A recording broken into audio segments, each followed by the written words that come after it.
Hey everybody, welcome to the Shoggoth Spies and Swords panel, not necessarily in that order. Which order is it?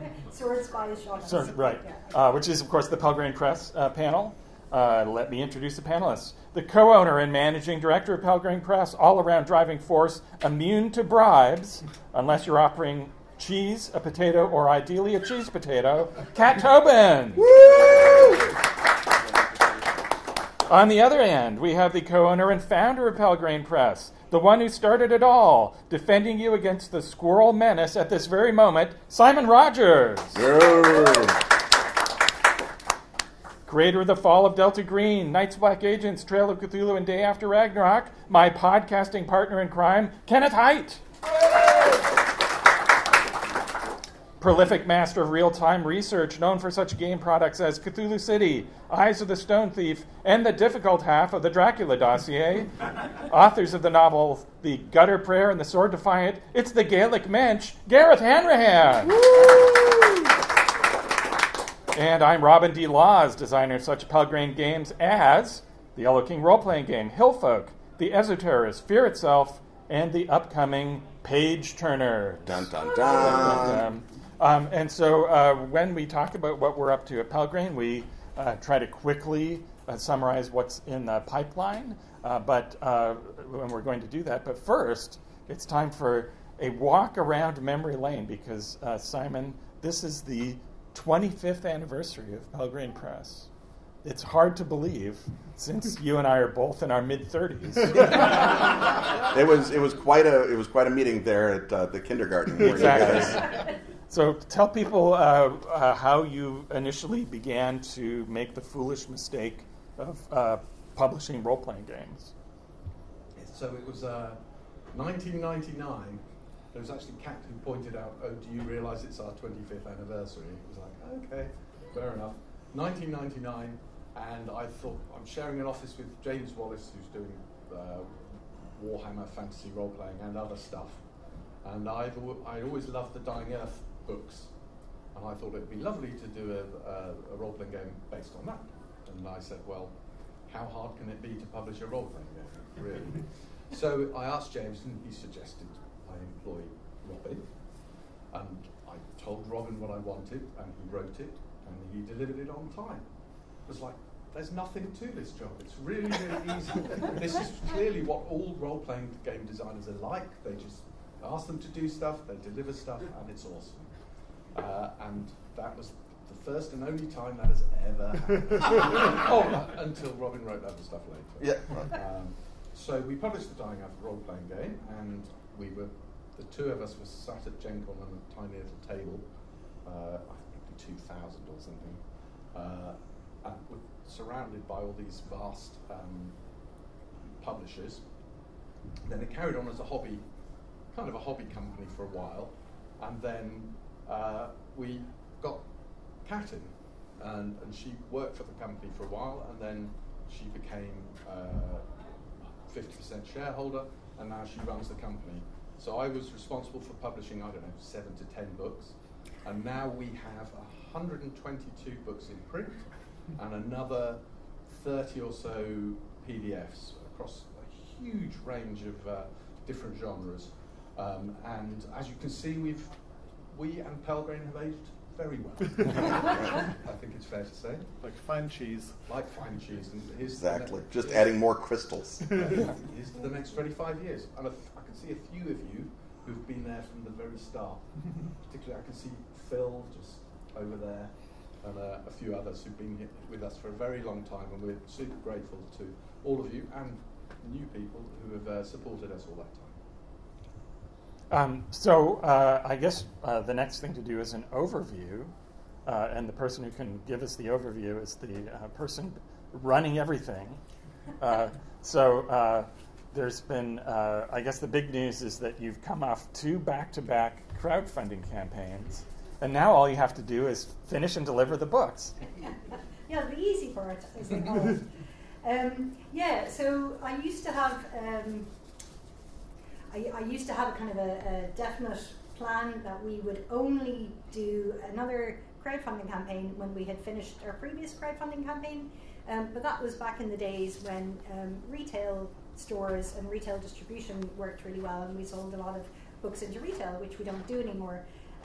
So as the industry has moved on, we've also had to update our business models. So as of this year, we're going to be looking at doing at least one crowdfunding campaign every year, probably more than one.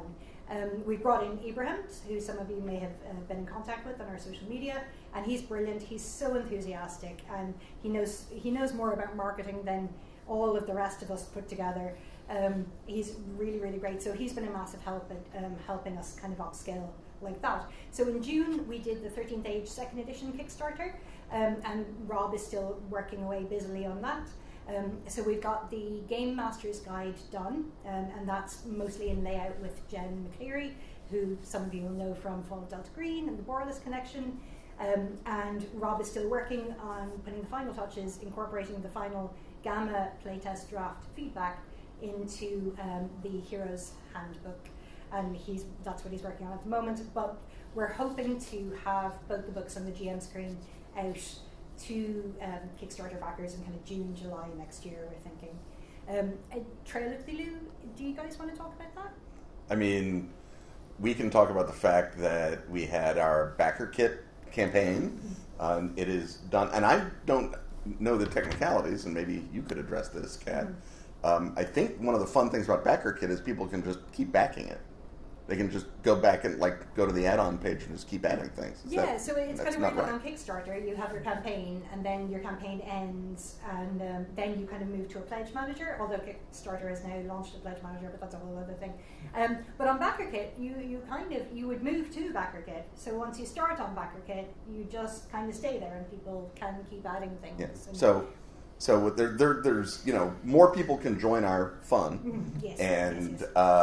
We had a really good draft of the 2nd edition because Gar did it, and then it is now with Kat to sort of say, let us pretend that I am not Ken and want to find a thing in this book. Does it work? The answer so far was it's a mixed answer, but Kat is rationalizing the book sort of on a full book structural perspective, and then it will go back to me to ruin again. And so it's like things like, for example, an introduction. If you had never heard of Gumshoe or Cthulhu or Trail of Cthulhu, you might like to know what this book is that you've just picked up. Maybe. It's sure. Just, you're so in the trenches, in the writing trenches. No, I'm mixing metaphors there. Ignore that. But yeah, so it's much easier for me to stand back and say, let's put in this stuff, let's put in that stuff. And I'm working with Helen Gould as well on kind of a sensitivity edit. So she'll be looking at, she's going to write something about playing people of different colours in the 1930s, and playing people of different genders in the 1930s. So we're making sure that we're addressing those kind of topics as well in a way that maybe we didn't in 1st edition. And just giving it a kind of a little polish up, because it is. It was 2008. Yeah, it was. I wrote it in 2007. It came out in 2008. Yeah. It was the 3rd Gumshoe game ever, and there has been 16 years of Gumshoe play since then. So a lot of it was just what are the assumptions that we made that were maybe not in line with how people would use the product and play the game, and then part of it is just all of us had ideas in the last 16 years, although we're trying to keep that to a bare minimum. And then some of it is just, like, I turned in Rough Magics 2 months after I turned in the core book, and it's like, this really should have been the magic rules. I don't know who you got to do the first bunch of magic rules, but they were wrong. And so a lot of it's just, well, we have to do what Ken should have done in 2007 and make the book work. The book worked just fine, but it would have been nice to have the magic rules in it. So that sort of re-rationalization is what we've done. And then a little bit of tweaking. I think maybe the other big thing that people will notice in play is Gar's adjustment of what suffering stability loss does to you. If you're going, if you've encountered the mythos, and the mythos has not deranged you, but rearranged you, then what is that like in play and in experience? And yeah, a psychiatrist in 1933 will say, you have schizophrenia, but it's not like the mythos gives you schizophrenia. The mythos changes the way you perceive the world, and non-mythos people don't get that, which is sort of a point that could be made clearer, and I think we have made it clearer in this edition. And then a lot of it is just the technique and the technology of presenting some of this stuff. Some of it is building on successes that we had in 2007 and taking, people really liked the approach that we took to the gods, and now we're trying to do a little bit more of that with other aspects of the play. And then there's a thing that I've wanted to do forever, which is break out the fundamental building blocks, the Lego blocks of the Of Cthulhu game experience. So the sacrifice, the ritual, the haunted house, the cemetery, things that if you are new to the genre, if you're not me, and you're like, how do I run this? You can just take these things, click them together, and you have a perfectly great scenario. And as with many of my best ideas, I said, Gar, you should do that, and then Gar did it. So, so that's basically where we are. Kat is finishing up the process that she talked about. It's going to go back to me. I'm going to do a little bit of polishing and sprinkling of fairy dust into it, and then it'll be done. And so I think the same plan is, and Kat will correct me if I'm wrong, that we will have the book out to backers in June or July, and it will be at Gen Con. This is all, of course, the gods of printing, paper supplies, tariffs, transatlantic shipments, krakens, etc., all willing. Wars. Who can say? Yeah. Who can say? But, assuming things don't get worse, which is the wrong assumption, it should be out in June or July for backers, and at Gen Con for everybody. Rob Hainso is not here this year, so he's not able to tell you what's up with 13th Age. But the short version of that is that it sort of contrasts with the Trail experience, which is about adjusting it 5% rules-wise and repackaging it more for accessibility, whereas the effort there has been like a refit of all of the character classes. So it's a much fuller redesign process that's about having go back and make sure all of the classes are properly balanced the way that Rob wants them to be, and that means lots of playtesting. And so that's very much a rebuilt version on the mechanical level. And I think Rob underwent something similar to what I did when I redid Feng Shui for Atlas Games, where he initially thought, oh, well, we'll just spruce up a few things along the edges. It was pitched as a 5% change. As a 5% change, and has become and it's now 2 books. A giant refit for playability and removing things that have annoyed Rob and other 13th Age players for many years. And the ETA on that is June, July. June, July. Busy June, July. Yes. Well, no, you see, the plan is that we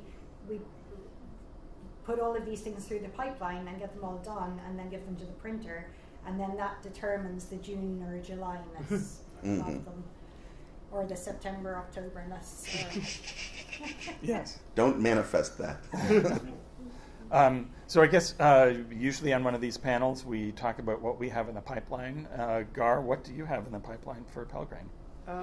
Right now I'm working on the scenarios that were unlocked as part of the Trail backer kit. So there was one for the Armitage file, or the Armitage Inquiry, where you're playing the various professors of Miskatonic, and that's really based off the play-by-post or play-by-poll thing we did in the campaign, where the players collectively guided some poor Schmo. Antiquarian is the word we're looking for, to his inevitable doom, and now you're basically investigating that, his disappearance and his backstory.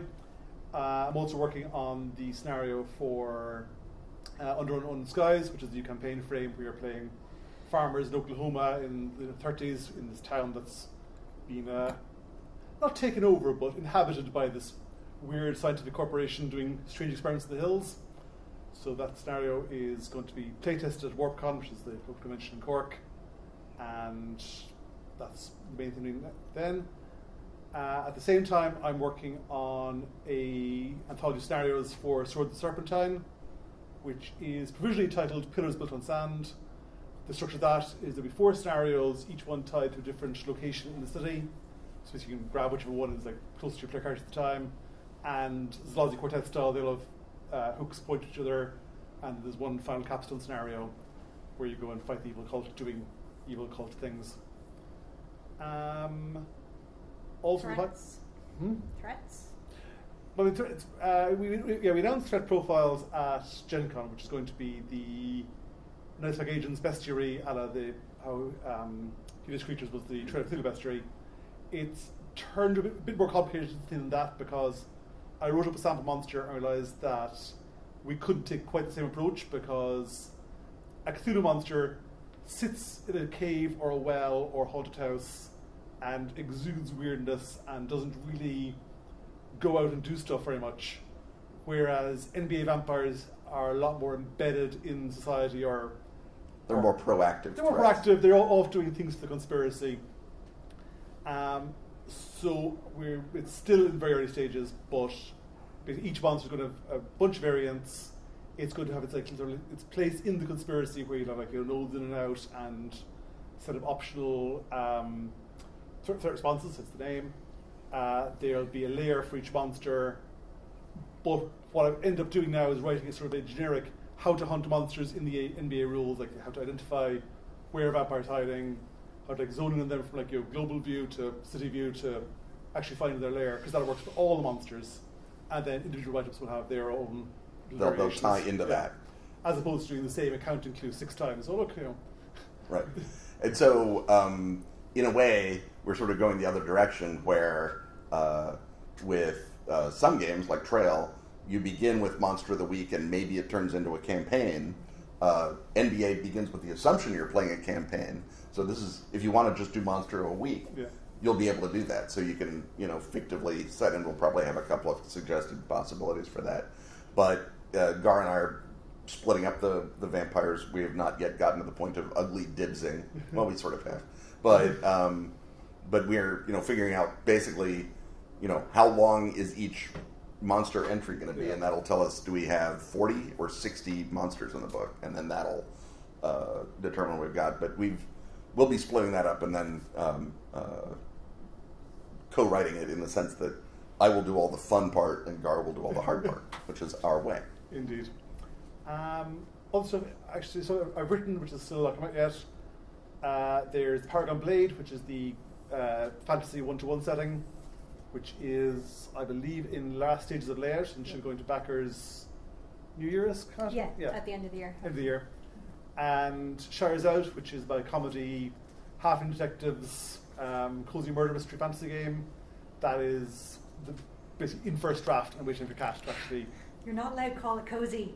Our cozy murder mystery is going to be a different thing. Okay. You have to come up with a bucolic different murder mystery. There we go.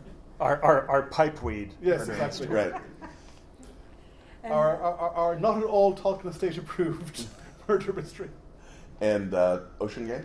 Oh, well, yeah. Ocean Game is It's still also not out.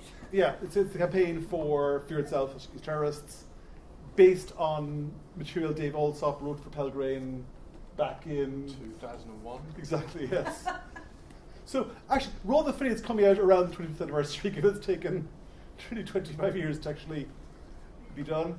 That is, I believe, currently in layout with our Spanish partners. They're doing a... Can you talk about the new Fear Itself? Sure. So basically, most of our books have been translated into about a dozen different languages. And how that usually works as a process is that we give them the manuscript, and then we also give them all of our art and our layout and all of that. And they basically translate all the words and put those translated words back into the layout with that art. Our Spanish translators, Shadowlands, have not taken that approach. Instead, what they've done is they initially worked on These Terrorists and Fear Itself, and they took them and they turned them into these glorious full-colour hardback books, which are absolutely gorgeous. And so we all saw them in Barcelona this year, and we were like, oh wow, those are very cool.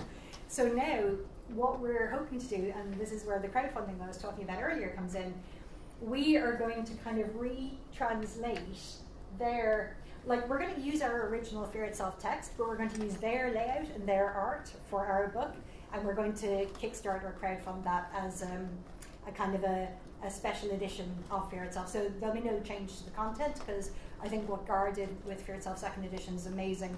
He has some really, really brilliant advice in there for running a horror one-shot versus a short series versus a longer campaign, which I think is brilliant and something that isn't done enough. So we're not going to be changing the text, but we will be changing the art and layout, and it's going to look amazing. So what we've done is, rather than have us do the Ocean game and then us later do this gorgeous Fear Itself book, we've given the Ocean game to the Spaniards, and they're going to make it consistent with their Fear Itself. So we are then going to have a matching Fear Itself and Ocean game for ours. So I know that some people have pre-ordered the Ocean game, and you'll be getting an email from me at some point going, so we're doing this thing, and we need to sort out how we can sort you out. So yeah, but I'm really excited about that, because it just looks so good. It looks so good. So yeah, that's the Ocean game. I think that's everything that I'm doing at the moment. Well, I'm sure I'll think of other things halfway through. So I've got both of my things that are my newer things coming for Pelgrane are in post-production. Page Turners is the equivalent of Gumshoe 1-to-1 for Drama System, and so it is a game for one GM and one player to play stories of dramatic personal interaction. And so you're replicating literary fiction or a soap opera or anything sort of based on one person. And so it takes the sort of investigative tension of the Gumshoe 1-to-1 games and translates that into personal drama, and has allowed myself and the other writers who have written different scenarios for it ways to really sort of challenge the idea of what role-playing is all about, in terms of, here you're presented with a character and you can change how the character works, but they're in this genre and they're interacting with other people, and you determine where their story goes, but the scenario also determines certain assumptions about that. So you're sort of getting a little more like an actor playing a role, but then you still have this identification with the character and make them want to, either reach a tragic end or a happy end. What do you want to do with that? And so it's a very intense, interesting, and different role-playing experience. Some of the scenarios include basically an F. Scott Fitzgerald homage. There's a Shakespearean comedy. Wade Rocket wrote one that is basically a behind-the-music episode about a fictional band in the LA punk scene. Sam Saltiel did a vampire love story where the human in the relationship has a terminal illness and does not want to be turned into a vampire, and the vampire partner is like, no, this is not how I want this to go, and you pick which one of those people you play, and you play out their story. So it's a very sort of different take on vampire role-playing.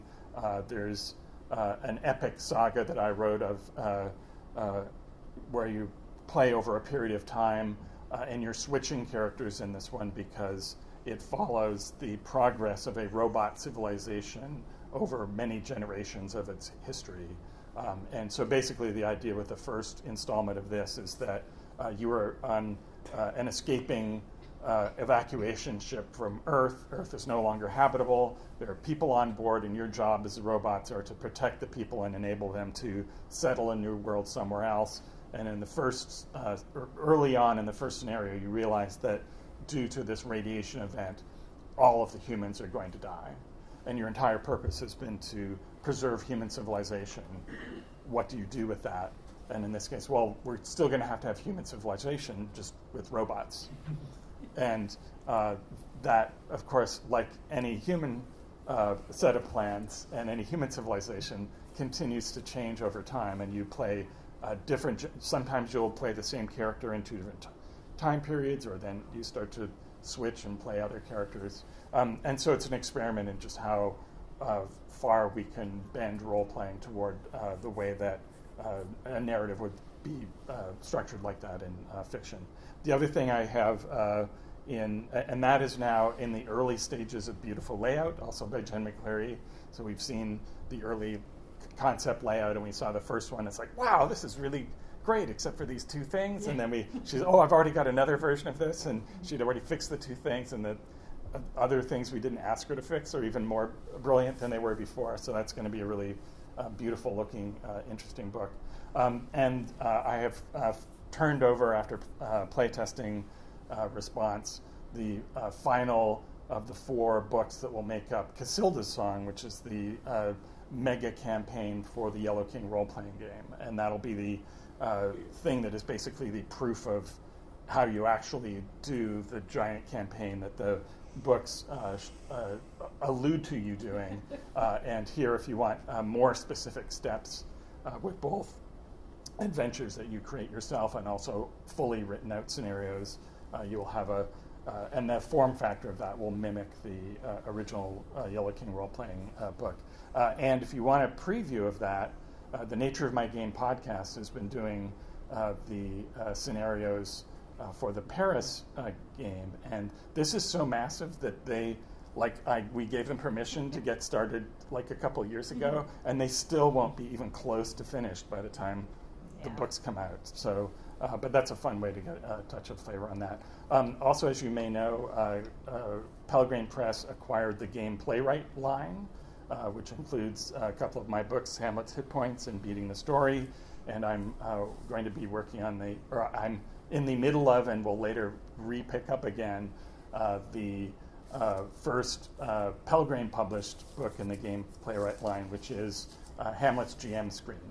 People who have read Hamlet's Hit Points have asked for something that has more direct practical application for role-playing. The original concept of Hamlet's Hit Points is, here's how narrative works, absorb that and use those lessons. And this one is, here's a whole bunch of archetypal role-playing game situations, and here's how the beat analysis of that works, and here's why you don't have to change this thing because it's already built in, or here's how you could change this, and so it's a more direct level. I've found that an annoying book to write because it turns out it requires a lot of original thought, which is a pain in the ass when you're trying to meet your word quota for the day.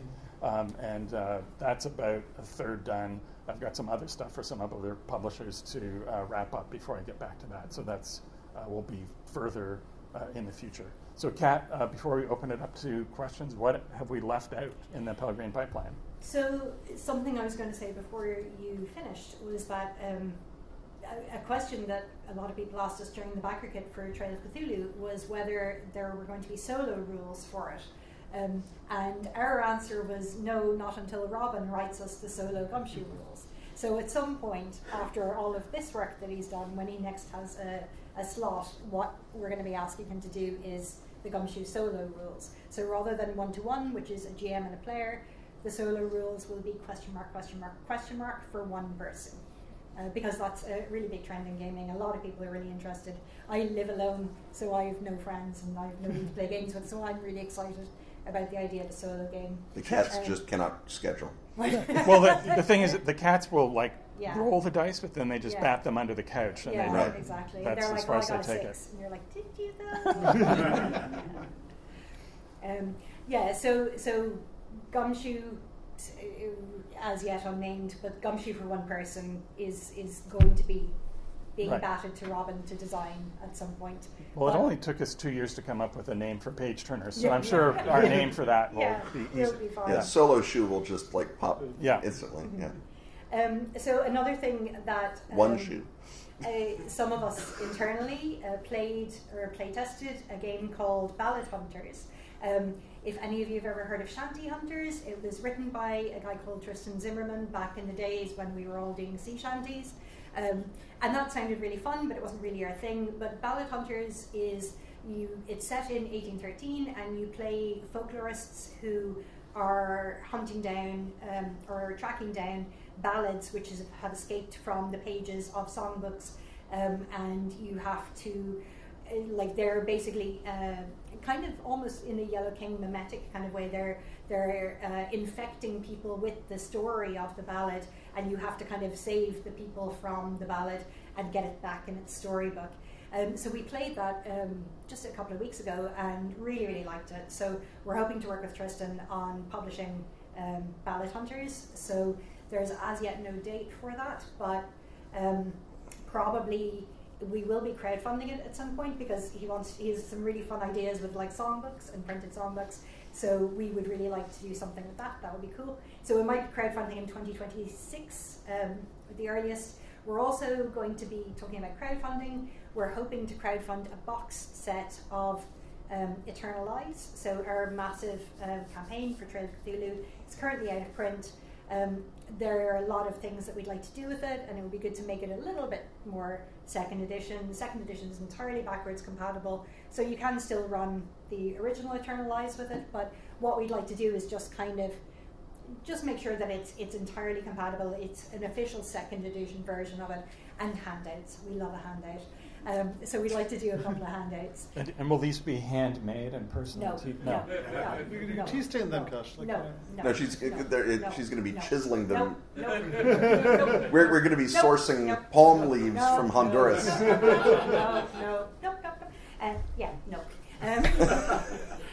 So Phil, do you want to talk about Boundary of the Darkness coming out at the same time as Trail?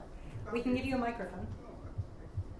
So this is Phil Masters, who's written Boundary of the Darkness. Any of you who have backed the Trail of Cthulhu backers? Pause for uproarious applause. It's one called Boundary of the Darkness, and I've started working it for a long time. That was one of the ones that took a couple of years to find the title too. It was written back a little while ago, but things got in the way, epidemics and things like that. It's an alternate campaign frame for Trail of Cthulhu. It's set in the 18th century. The first thing that occurred to me was, can I do steampunk called Trail of Cthulhu? The answer to that was no, there was an option. The actual first thing that occurred to me was, the 18th century is actually a very good fit for Cthulhu stories because really H.P. Lovecraft wanted to be an 18th century literary gentleman and was writing as such and was worried about things like deep time and the death of religion and things which were all actually much more 18th century things than they were 1920s things. And I was also thinking, I liked the idea, I liked things like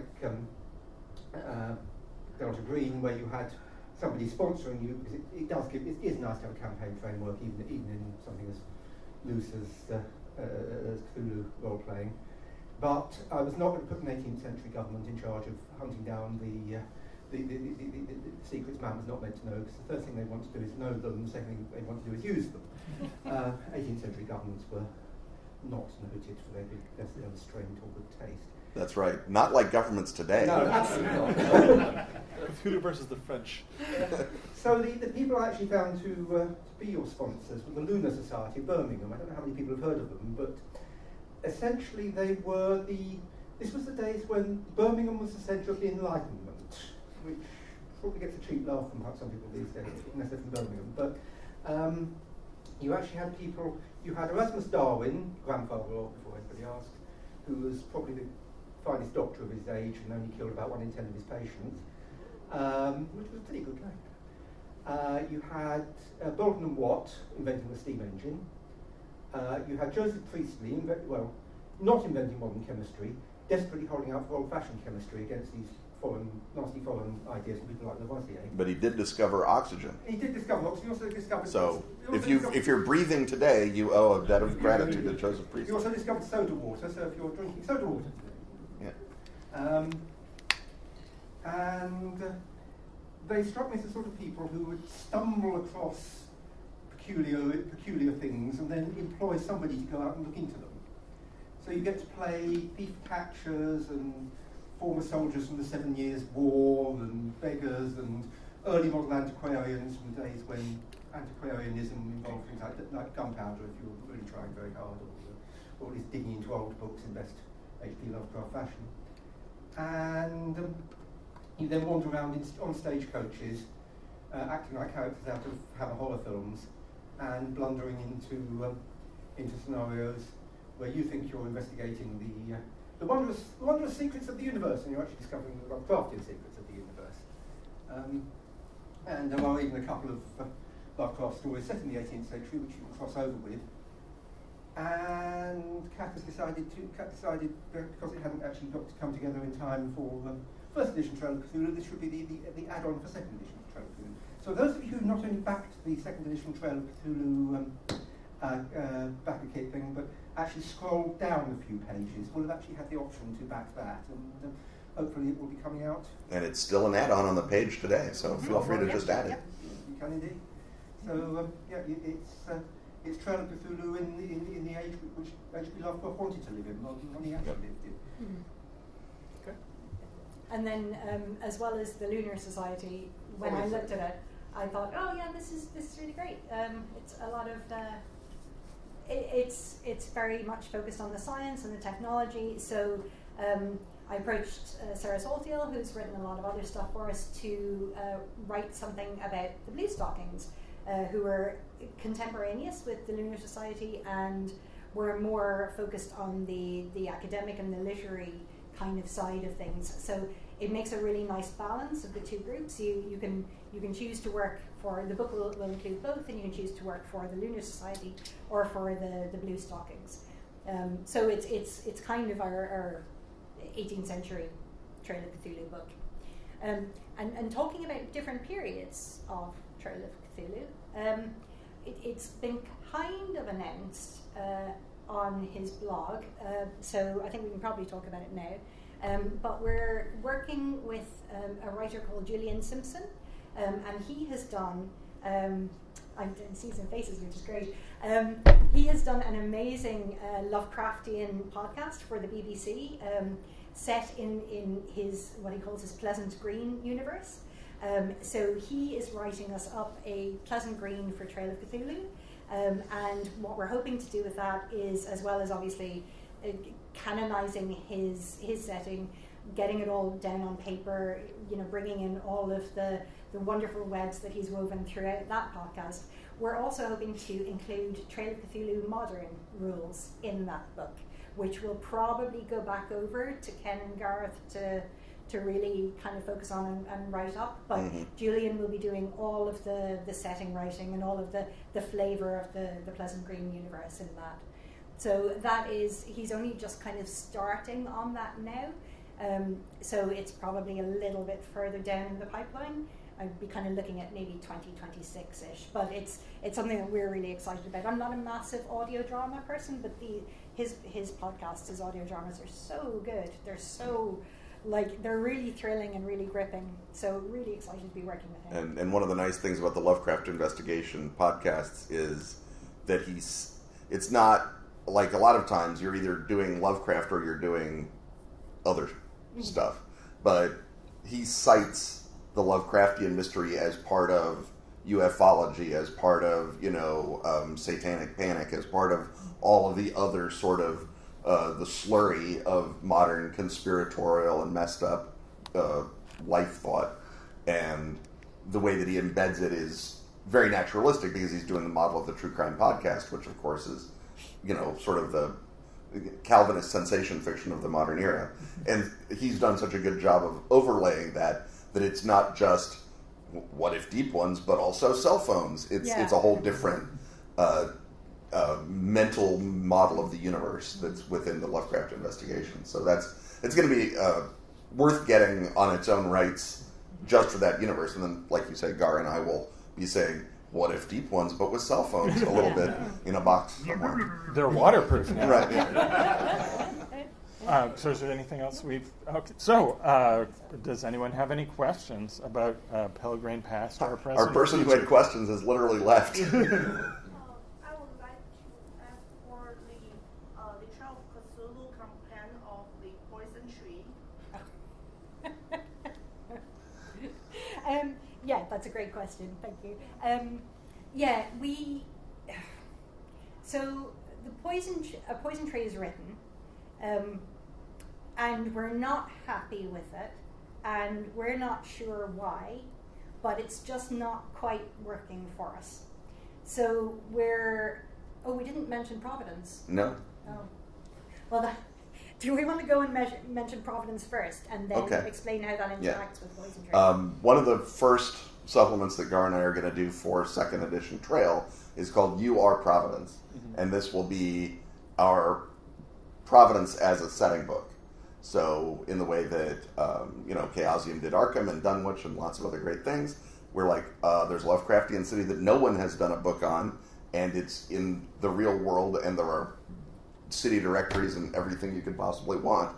So we're going to do Providence as a setting book. And within that, when we're thinking of campaign frames, obviously Lovecraft set Charles Dexter Ward in Providence, which is a generational horror game. So Gar and I are thinking, let's do generational horror in Providence. And that was an aspect of the Poison Tree, and the specific interface of those two products is... This is what happens when we do this panel before we do the Pelgrane Summit to decide how it's going to work out. But the goal, I think, Kat, I don't want to get out over my skis and promise stuff. But, no. I mean, I actually want very much to get out over my skis and promise things. That's fine. It's kind of you to apologize for it and to say that you don't. I didn't apologize. I just said I didn't want to do it. Yeah, I should know. So in answer to your question, to actually answer your question, probably what we'll end up doing is releasing a Poison Tree as more of an adventure collection with a similar theme, and dig into the generational, because Ken and Gar have really, really interesting ideas for expanding that generational horror, and it does tie really nicely into Providence. So I think that we will probably end up taking out, it'll still be playable as a campaign, but taking out the kind of the high concept, and that sounds bad. That's why I'm making you do it. Yeah, yes, exactly. Give the person who doesn't do words for a job the words to do. So hopefully the plan is to release it as a big campaign with multiple adventures that span a lot of time periods and connect families, but we'll do a different, deeper dive into a generational horror in Providence, is the current plan. So that being the case, we should be able to have it out relatively soon. And by that I mean probably 2026. Other questions? I think Steve had a question. I was going to ask about Poison Tree. Okay, I'll throw this in one for Simon. Oh, good. Any plans for anything more for Mutant City Blues? He's throwing it in for you, Simon. I don't know. Only because Simon loves it and runs it. I know. Yeah, I rejigged Mutant City Blues to set it in London, which involved removing all of the guns, most of the Italian names, most of the Mexican names, and toning down the gratuitous police violence and interrogation techniques, and turned it into a British police procedural, which was really, really fun. And I took all of Robin's adventures and made them into a campaign, and the whole thing was great. It was partly inspired by Line of Duty as well, but it appears that not as many people enjoy it as I do, is the main problem. I would love you to publish some more adventures, yes please. Yeah. But the question is, who's going to buy them? I don't know. So Mutant City Blues 2nd edition. There is also the thing that for some reason cops are not very popular at the moment. Yeah, we literally, we published 2nd edition Mutant City Blues in my idea was to do July 2020. Yeah. My idea was to do Mutant City Activists, which Weeks is really before what I George really Floyd wanted was to do. murdered in the US. So nobody we play liked like it. mutant resistors, but again, Yeah. I'm not sure that there's enough demand for I mean, that. we could certainly do like an adventure book. Yeah. And That'd be maybe great, print on yes, demand? please. Print on demand? Might work. I mean, a lot of it is once we sort of get our heads around what is the, how much traffic can Backer Kit or whatever support, and how well can having Ibrahim in charge of marketing drive standalone PDF sales. Yeah. If we can figure out an economical way to always sell enough of a PDF to pay for the PDF production, then the world changes. Yeah. And we can do, any number of bespoke items for Mutant City Blues or whatever, and then if there is a big groundswell of excitement, it can always become POD or it can become a full print product.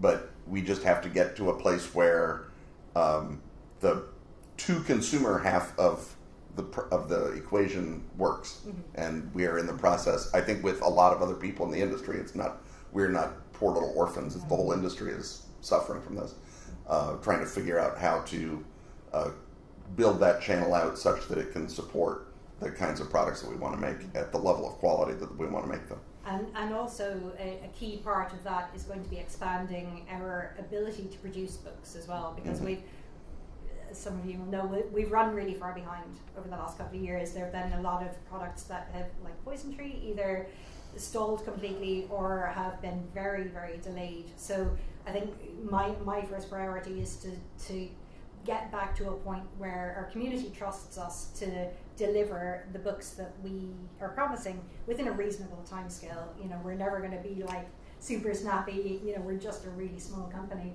but certainly, you know, not replicating the mistakes of Borderless Connection or of even Swords of the Serpentine, and having a more regular pipeline again, so that we can then start to build out and look at doing other projects. Do we have any other questions? In the back. So does this mean that you're actually maybe changing one of your things you always say, in that it is almost worth having this as a career now? I mean, it's... I don't want to advise other people to do this, because that still seems like I could be blamed. But if we could get to a place where the market is as strong as it was in the 90s, where everyone who knew that the market was not very strong, we would be happy as clams. Getting back to the 80s, of course, is the dream of all thinking people, but within the RPG space, it would be nice just to be able to get back to a production process that produces a known amount of money at the end of the day, and that's where we're trying to go. So no, I will not change the thing I always say. I would advise everyone to stick to their day job, or, as with me, have their wife stick to their day job. It's just, you know, especially with all the roiling that is due to Royal, don't start any long books, except fiscally, is what I'm saying. And my version of the thing I always say is not don't go into my profession, but rather if you are thinking of becoming a writer and you can think of anything else you would rather, or at least the same amount, like to do, do the other thing. Because as far as making a living, for example, as a freelance role-playing game writer, there are always a number of people doing that. And that number is about 12.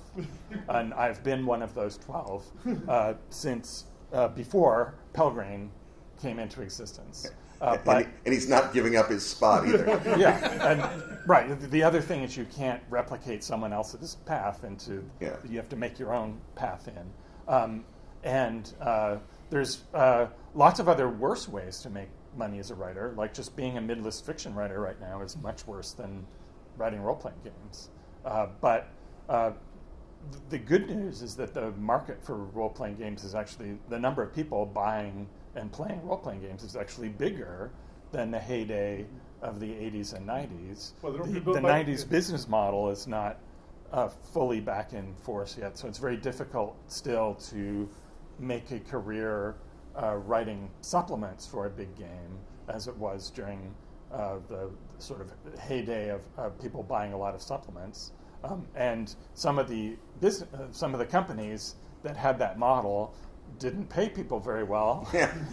So there's a reason why that collapsed in addition to sales. So, but we've never had, I think, at this moment, a bigger mix of the industry is expanding, the audience is expanding, but the ways of getting material into people's hands in exchange for money is in total doubt and flux, because so far players and GMs, people who buy books, have not fully embraced PDFs. They want books, and book publishing has gotten harder and harder, and it is going to get harder still, especially if the incoming American president actually does some of the things he's very clearly saying he's going to do, because that's going to blow up publishing everywhere, including in the States, because the majority of paper comes from Canada and China, and so the doubt factor over all publishing, not just role-playing publishing, is huge. The advantage of role-playing is you learn a lot more about printing and publishing than you do as a writer in any other subclass. That's not an advantage. I was going to say that. That's a disadvantage. Yes, I know way more about shipping than I would like to know. Well, I think that was our warning to wrap it up. So thanks, everybody, for coming, and I hope you will stick with us as we figure out how the hell to publish all the books we just talked about. And if you haven't found our booth, we're on the bottom floor with the Melsonian Games Council and all the cool kids, not at the top floor with all the man and the establishment of role. That's a nice framing. Yeah. I like that. So thanks a lot, everybody. Thank you.